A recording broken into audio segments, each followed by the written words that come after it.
खबरों का सिलसिला आगे बढ़ाते हुए अब रुख करते हैं उकाड़ा का। हमें रिपोर्ट की है हमारे ब्यूरो चीफ पंजाब चौधरी मुजाहिद महमूद ने।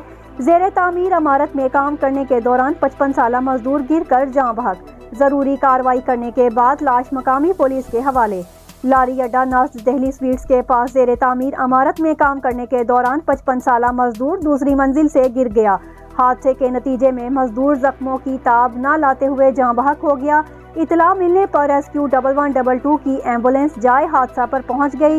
रेस्क्यू टीम ने जरूरी कार्रवाई करने के बाद लाश को मकामी पुलिस के हवाले कर दिया। जाँ बहक होने वाले शख्स की शनाख्त सिकंदर वल ताजदीन के नाम से हुई, जो कि कोट जान मोहम्मद 541 का रिहायशी था।